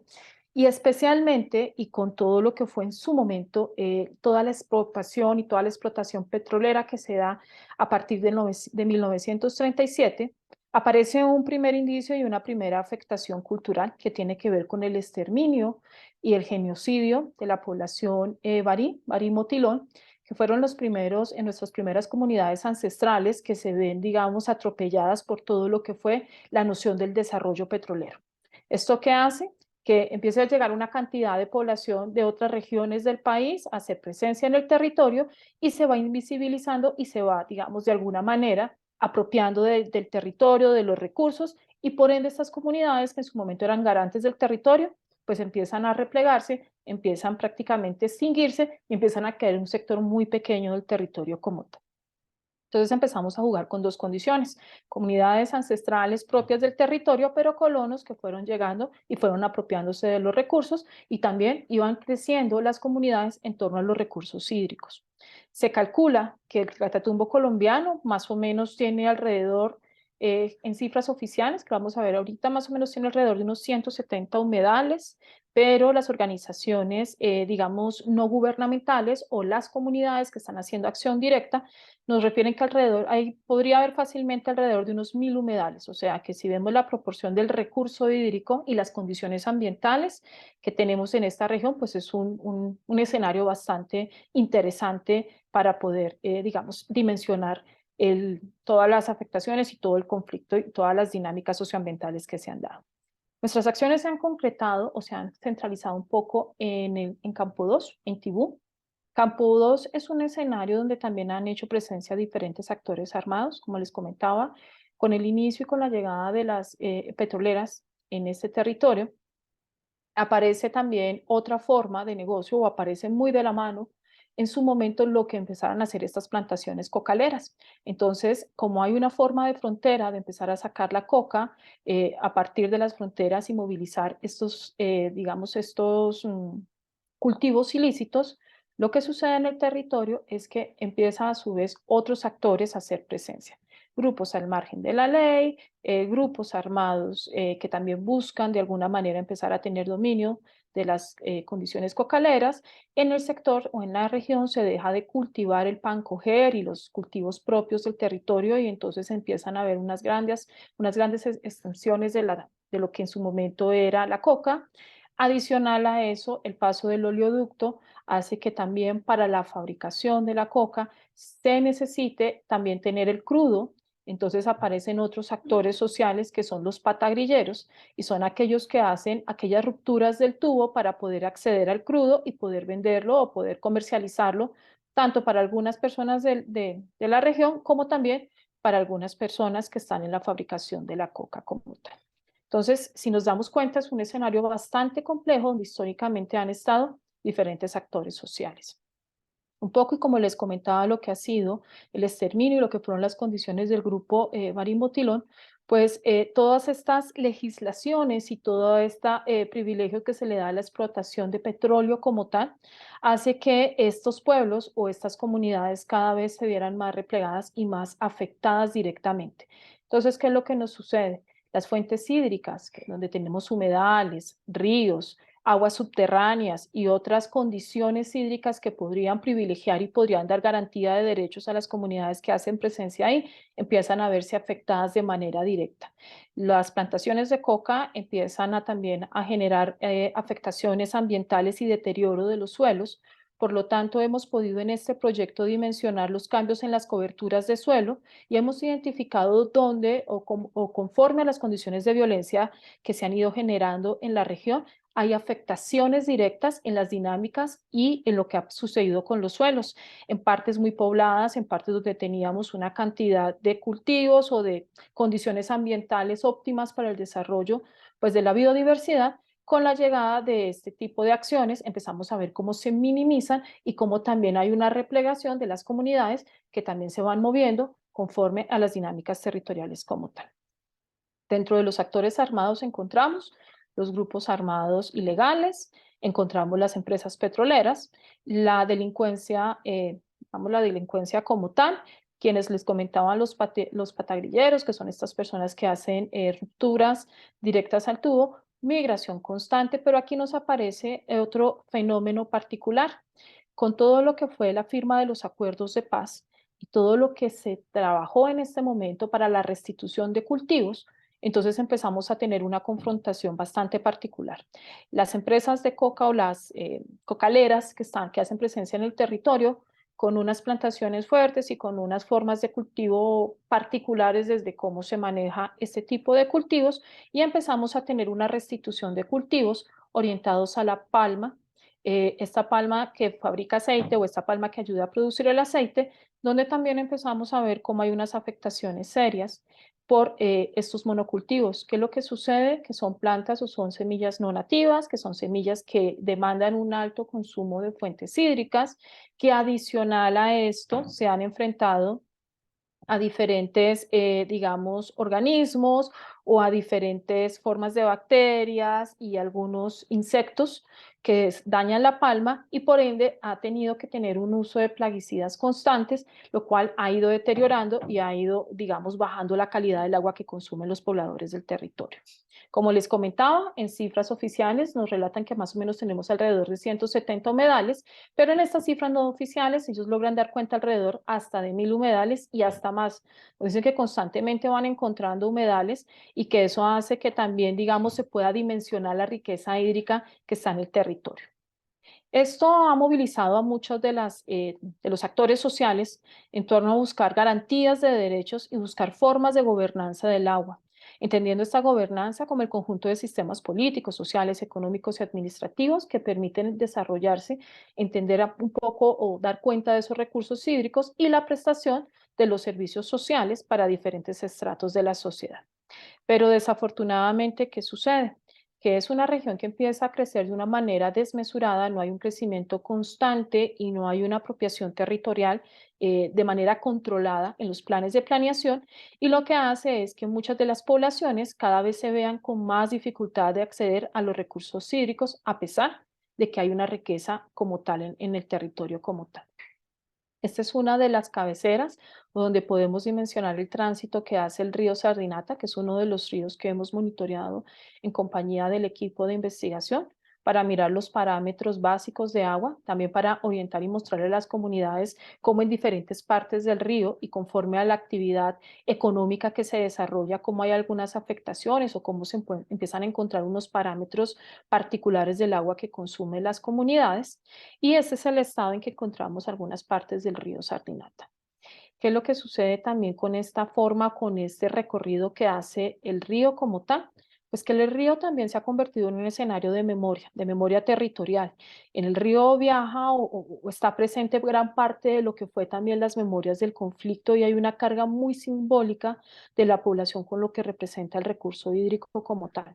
Entonces también, y en otras investigaciones, no precisamente en Catatumbo, pero hemos escuchado en otras regiones, cómo las fuentes hídricas se convirtieron en parte de los cementerios flotantes en los cuales pues viaja las historias de las víctimas y viaja también la noción de lo que ha sido la desaparición en los territorios como tal.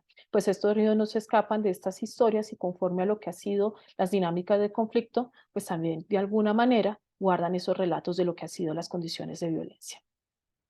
Por su parte, este proyecto lo que ha tratado de dimensionar o lo que le ha apostado es a la posibilidad de generar en las comunidades escenarios de educación ambiental y no desconociendo los saberes y las prácticas que las mismas comunidades tienen como tal, sino entendiendo que muchas veces y para las generaciones un poco más jóvenes, pareciera que el afán o la noción que se tiene frente al territorio es poder salir del territorio, más no garantizar o cuidar las condiciones que en este momento tiene como tal este escenario en particular. Tibú, que es donde hemos concentrado las acciones, y Campo 2 como tal. Pudiéndole enseñar a los jóvenes y pudiendo trabajar con los escenarios educativos frente a la comprensión y la identificación de parámetros claros de agua, como digamos, aunque yo pueda ver el agua cristalina o la pueda ver con unas condiciones de uso, si yo logro hacer mediciones con mediciones básicas en pH, con algunos instrumentos básicos, puedo tener lecturas claras y puedo también dimensionar las afectaciones físicas que pueden tener nuestras poblaciones con el agua, pues también empezamos a tener una conciencia y empezamos a replicar estas prácticas como tal. ¿Qué hacemos con esto? Tratamos de que haya una conciencia ambiental, tratamos de que los jóvenes se identifiquen y puedan hacer estas mediciones para que también se piensen en sus hogares o en sus escenarios prácticas más sanas y más que contribuyan un poco a la preservación del recurso, que también cambien varias prácticas, que no todas las acciones que afectan el medio ambiente parten de las nociones asociadas al tema del conflicto, sino que también entendemos que estas nociones viajan por la cotidianidad en la cual está la comunidad, la falta muchas veces de acceder a servicios como tal públicos, entonces tienen que recurrir, por ejemplo, todavía a la quema de alguna de las basuras, también la falta de una alcantarilla, de unas condiciones sanitarias que garanticen que el agua tenga estas condiciones óptimas, pero también acompañando estas acciones de los sabedores de la región. Entonces, si ustedes pueden observar en una de las imágenes, tenemos a Don Aquiles, y Don Aquiles es una persona que ha dado una pelea fuerte por poder contarle a las comunidades esas historias que viajan de manera transgeneracional de cómo era el territorio y cómo el territorio se ha ido transformando, pero cómo también ellos empiezan a identificar que el ambiente se ha ido recuperando en unos escenarios y cómo a partir de encontrar algunos animales, algunas plantas, empiezan ellos a identificar cuáles son esos ambientes naturales y ecosistémicos que se han ido mejorando y que se han ido transformando en bien y cuáles tienen un deterioro significativo. Les cuento que esta es una de las muestras que tomamos el año pasado y muchas veces ese es el agua que está tomando las poblaciones. Este es un agua que pues en estos días se había generado la ruptura de un tubo por parte de estos grupos ilegales de los patagrilleros y si ustedes pueden ver, este agua tiene sedimentos de petróleo.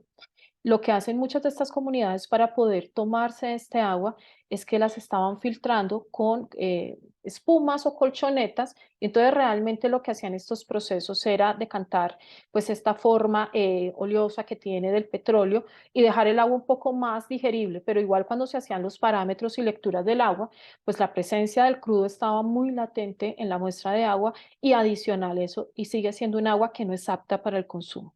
Entonces, aquí es donde empezamos con las paradojas, muy bien de lo que contaban nuestros colegas anteriores, de cómo, digamos, la falta de conciencia, la falta de pensar en el otro y lo que ciertas acciones pueden desencadenar, pues hace que en algunas comunidades o algunas poblaciones queden fácilmente en condiciones inequitativas de calidad de vida en los territorios y en las comunidades como tal.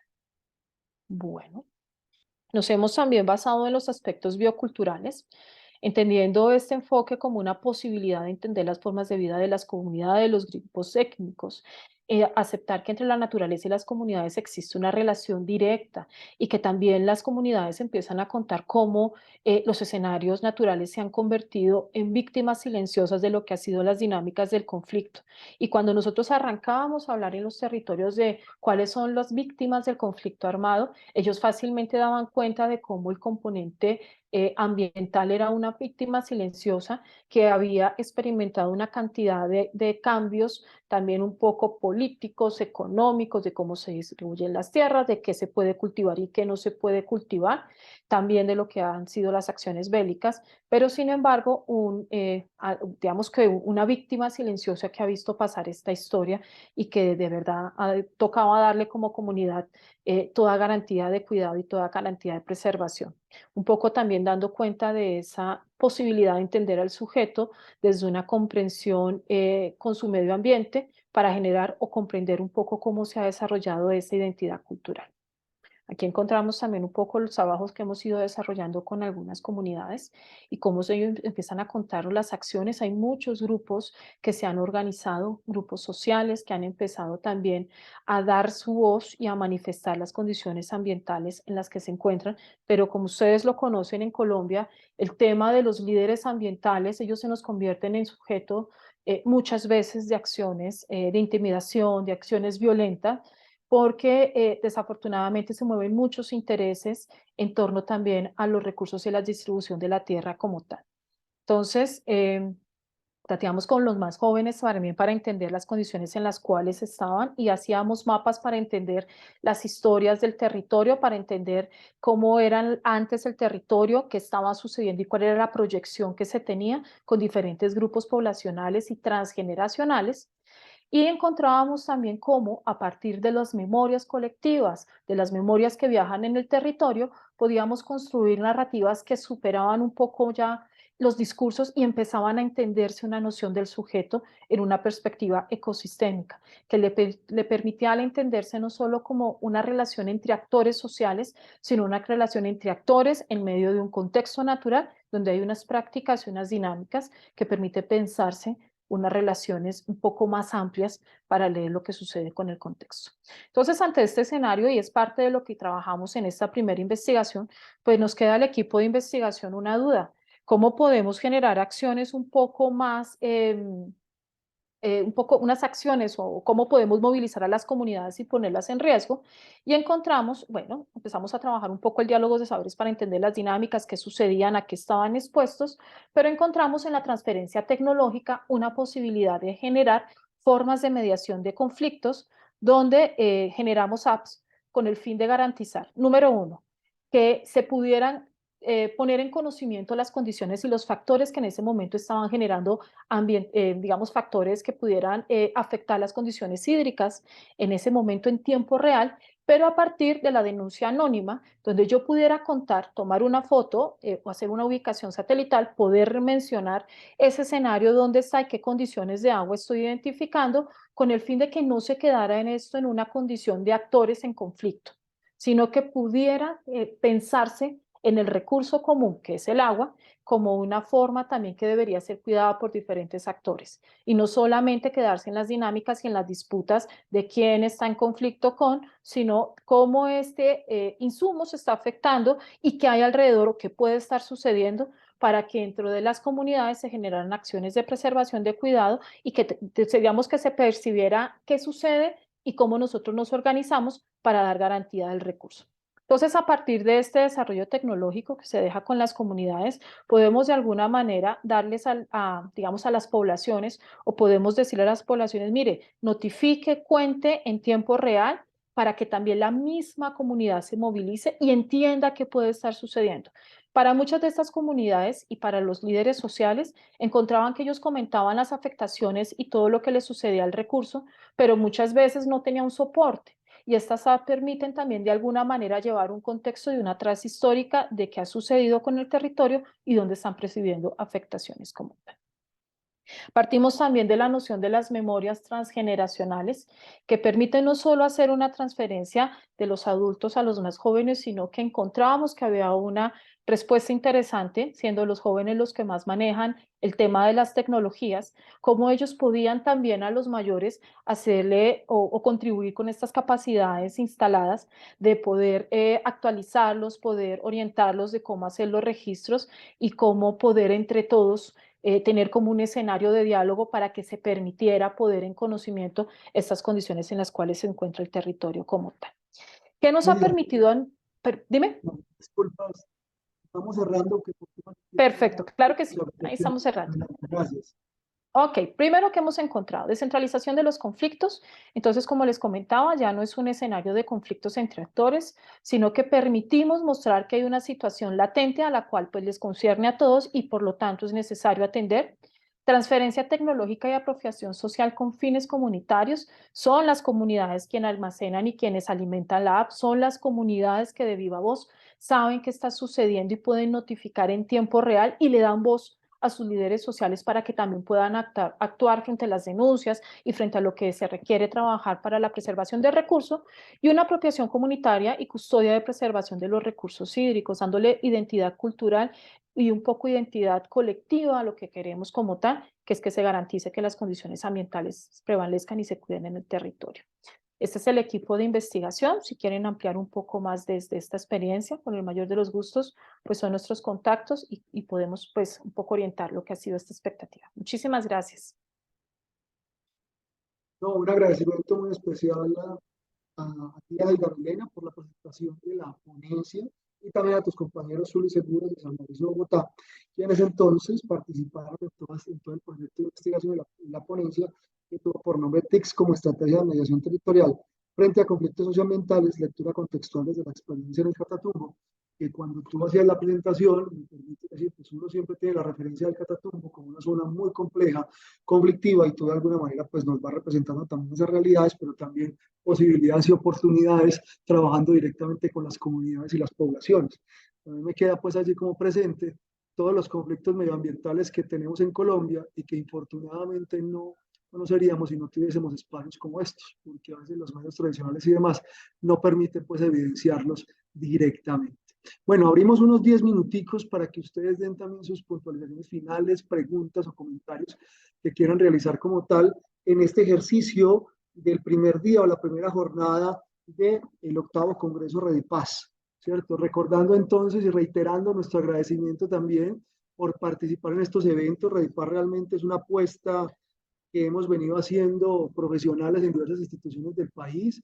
Iniciamos aquí en el departamento de Antioquia, pero en gran medida se ha venido extendiendo, yo creo que a otras regiones, y es una sumatoria de voluntades, ¿cierto? Es complejo y es difícil poder desarrollar directamente estos espacios, pero a partir del trabajo colaborativo, que aquí podemos evidenciar que sí es posible, sin mucho capital económico, podemos realizar eventos de calidad también, donde podemos compartir directamente nuestras experiencias académicas y también, digamos, de alguna manera laborales y también personales en torno a todos estos temas de paz. Entonces, para no dar continuidad pues, al discurso que yo les estoy dando en este momento, quiero darles la palabra. Ahí todavía nos acompañan Aida, Jorge, ¿sí? Y también Ana Lida, igualmente creo que allí está Leonard. Les abro el micrófono para que ustedes también hagan sus comentarios finales y de pronto si tienen alguna pregunta directamente a alguno de sus compañeros ponentes. Adelante, por favor. Lo pueden hacer directamente. Ana, adelante, por favor. Sí. Ana Lida. Adelante, Muy por bien, favor. gracias. Bueno, mira, quisiera hacer una precisión a partir de las intervenciones, particularmente del señor Jorge Marín. Bueno, realmente este estudio es una respuesta justamente a la dificultad que se ha tenido en la confusión de dos conceptos que son muy distintos a partir de esa definición conceptual, desarrollo y progreso. De hecho, el concepto de desarrollo ha sido bastante vapuleado por muchos académicos, por muchos críticos, que incluso suelen denominar la concepción actual de desarrollo como mal desarrollo y mal vivir, debido a que se justifica un crecimiento económico en el que supuestamente vamos en un avance hacia un logro de una meta ulterior a la que todos debemos llegar, pero que realmente no ha arrojado esa equidad, esa calidad de vida que esperamos para todas las personas, no de un grupo minoritario. Entonces, esa precisión quería hacerla porque justamente el estudio es una respuesta para ello, y de hecho los términos con los que mucha gente le hace el ole al término desarrollo es, por ejemplo, Ubuntu, soberanía alimentaria, eh, están, creo que aquí, a ver si voy recordando un poco. Espérate aquí, ya se me escapa todo. Sí, estaba revolución, buen vivir. Es una forma de justamente protestar frente a esa concepción de desarrollo. Y en el caso particular de Colombia, donde nosotros estamos fallando en derechos personales, en la dimensión de oportunidades, que es donde se está rajando todo el mundo en términos de la población de los países con conflictos armados internos o no internacionales o guerras civiles, ese derecho personal se refiere específicamente a los derechos a hacer política, bien sea tú a ser elegido o a elegir, a tener libertad de expresión, a profesar una religión, a asociarte con quienes tú desees, con quienes tú quieras organizarte para un propósito específico, a el acceso a instituciones de justicia. Entonces, si las personas quieren denunciar algo ante, por ejemplo, la fiscalía, ante un procedimiento jurídico que quieran llevar y que se sienten impotentes porque no les escuchan o no les acompañan, y a los derechos de la propiedad de la mujer. Esas dos precisiones quería hacer. Te agradezco mucho. No, usted, profesora Analida, por sus aportes en la presentación.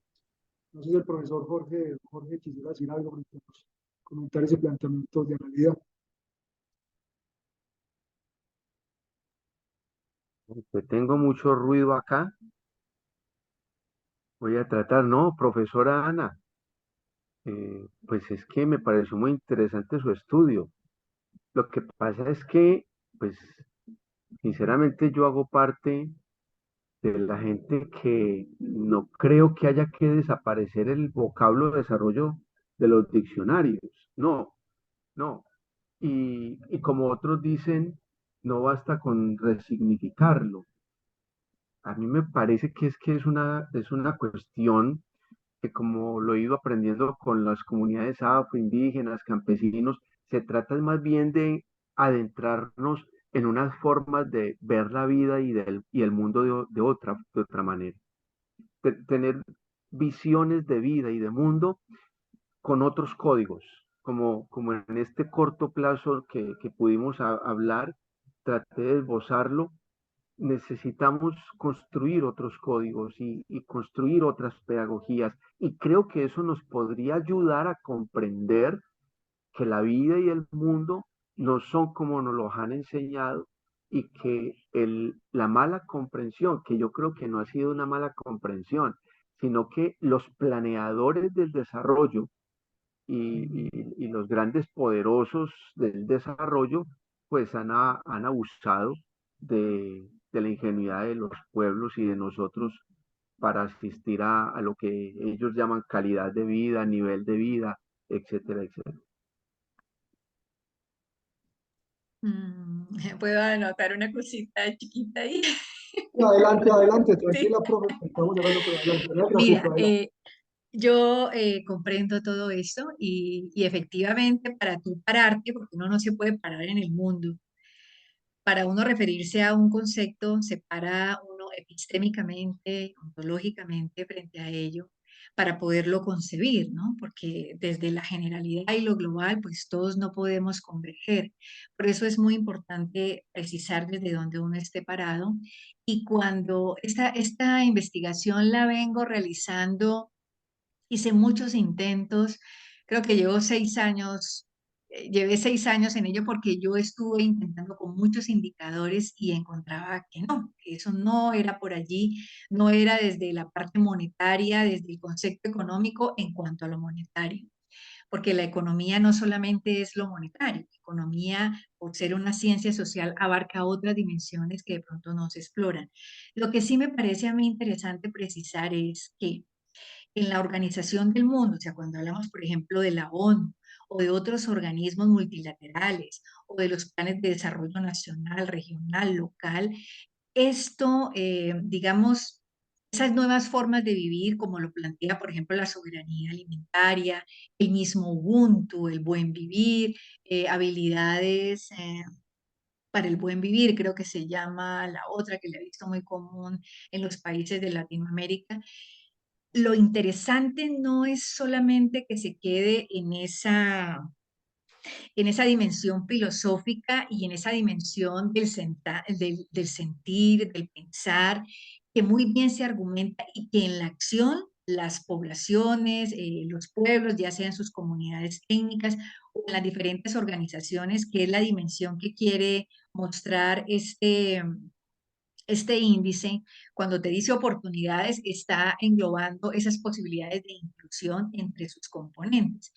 Lo interesante aquí es uno poder trascender hacia esas organizaciones, hacia esa organización del mundo y del Estado, en la medida que tú aportas no solamente el argumento cualitativo, sino unas cifras que son las que finalmente permiten fabricar las políticas públicas. Y yo creo que ese es el, el plus de esta investigación en términos de aportar a los gobiernos esas cifras para que esas construcciones de políticas públicas estén bien soportadas, porque te las piden y si no, no se construye. Eso era lo que quería agregar. Gracias. Muchas gracias, profesora Analía. Seguramente tendremos otros espacios para continuar esta interesante discusión que nos plantea la profesora Analía y Jorge. No sé si las demás personas que nos acompañan, a Milena, a Angie y creo que Leonard, quieren agregar algún otro elemento, un comentario, una pregunta frente a lo que hemos venido presentando en esta mesa número 4. Sí, un poco de la mano con lo que ha sido, comparto también estas nociones de desarrollo que muchas veces, y como lo dice muy claramente Analía, también a veces han viajado en las nociones de lo que implica el buen vivir y lo que han sido estas dinámicas un poco más de las ancestralidades y a veces como de una posibilidad de cómo debería desarrollarse. Creo que cuando lo tenemos que llevar en el escenario real y cómo efectivamente esto se puede materializar y efectivamente estamos hablando de condiciones de buen vivir, ahí es donde empezamos un poco a dimensionar cómo esto también pueden tener múltiples aristas, ¿no?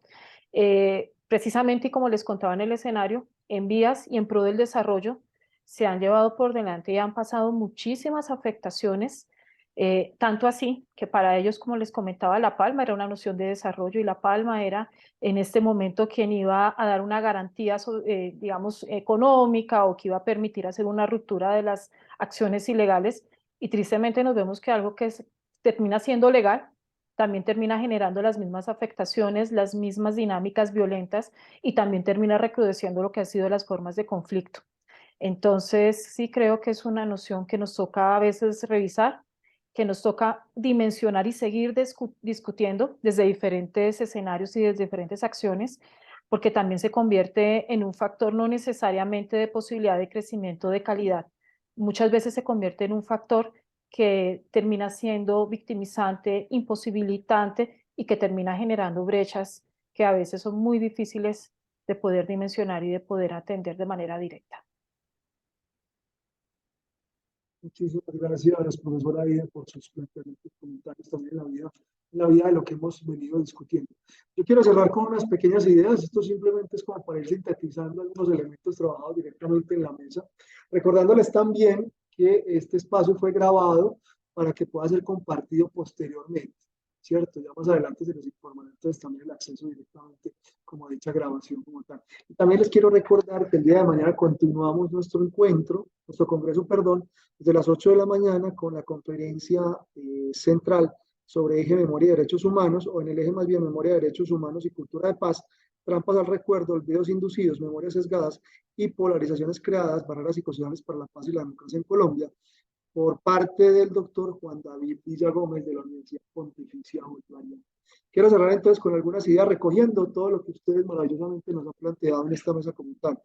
Uno, pues lógicamente está toda la pregunta en torno a la educación, ¿para qué? ¿Cierto? Sobre todo una educación que está insertada en un sistema capitalista donde hay una lógica empresarial. Hay un tema pues ahí que tenemos que explorar y que cuestionamos también nosotros como parte integrante de las instituciones educativas de nivel superior en nuestro país. Cómo lograr igualmente que en nuestros procesos de paz se acompañen indicadores positivos a nivel del progreso social, como lo representa pues Analía. A mí me queda pues esa duda, esa inquietud, cómo hacer eso posible realmente. Bueno, cuando normalmente le presentan indicadores del caso colombiano, normalmente se queda preocupado e inquieto por lo que nos queda como faltando y lo poco que yo creo que hemos logrado, infortunadamente, ¿cierto? Postura pues como muy personal. Y yo creo que me quedo también con algo que dice el profesor Jorge, nos habla de la necesidad de una construcción de la conciencia colectiva, ¿cierto? Yo creo que eso es importantísimo y relevante, sobre todo en este tipo de sociedad que hemos venido configurando, de alguna forma, por llamarlo infortunadamente, denominarlo de manera infortunada, muy individualista. Y yo creo que en sus presentaciones hay unos puntos de crisis muy fuertes, ¿cierto? Eso, yo quedo un poco preocupado también con esos puntos de crisis que ustedes nos van presentando y nos van mostrando, porque se entra el cuestionamiento por el presente y sobre todo por el futuro, ¿cierto? Porque hay un tema también económico, como ustedes lo discutían ahorita con el concepto de desarrollo, que termina pues incidiendo directamente en eso que se ha manifestado como crisis, como crisis. También el tema de la construcción desde abajo, hay unos ejemplos que ustedes traen maravillosos, pues también la participación de las comunidades, la importancia de darles esa voz, que muchas veces pues nos quedamos en las discusiones epistémicas, como hablaba la profesora Analida, metodológicas y demás, pero que en la práctica es costoso y sobre todo cuando es un asunto de tiempo, ¿sí? Nos cuesta, yo creo que nos cuesta todavía en la academia, lógicamente por las lógicas económicas de nuestro país, pero hay un tema que hay que es importante tomar en consideración, la importancia también del trabajo en territorio, quedarnos en los espacios académicos disertando directamente sobre estos temas, sino haciendo esos trabajos con las comunidades como ustedes maravillosamente lo presentan como tal. Yo dejaría esas ideas, seguramente habrá muchas más que podríamos ir desarrollando en otros espacios, pero ya el tiempo se nos ha acabado. Les reitero nuestro agradecimiento de parte de Redipaz y las instituciones que hacemos parte de estas por participar en este espacio, donde podemos compartir y lógicamente ir generando cada vez más redes solidarias, no solo desde el punto de vista académico, sino en otros espacios. Muchísimas gracias, muchos éxitos, cuídense mucho, les agradezco mucho. Feliz tarde. Mil Vale, gracias. muchas Hasta gracias. pronto. Muchas gracias, que estén bien. Mucho. Hasta luego. Feliz tarde, muchas gracias, hasta luego. Gracias. Te quería Hasta preguntar, luego. ¿es posible compartir como el directorio nuestro, los que queramos? Bueno, en algunas presentaciones colocamos nuestros correos, pero ¿habría posibilidad, crees tú? Sí, claro, sí, sí, profesora, es Como posible. al final, Sí, sí, sí, se puede sí. compartir y nosotros ya en la red ya lo que hacemos es difusión directamente de los correos para que lógicamente esas redes se puedan seguir fortaleciendo. ¿Sí? Bueno, muy Claro, bien. por supuesto. Mil Profe, gracias. saludos a Carlos Gracias. Flores. Creo que es compañero suyo en el doctorado, ¿cierto? Carlos ¿Quién? Flores. Carlos Flores. Carlos Flores. Carlos Sí, Flores es amigo mío. Carlos está en la Saludos, parte por favor. de cultura. Carlos Sí, está sí. en cultura, pero sí, claro que sí, lo conozco. No, por favor, un gran amigo mío. Cuídate mucho. Con todo gusto. Que estés muy bien. Hasta Hasta luego. luego. Chao. Chao. Gracias.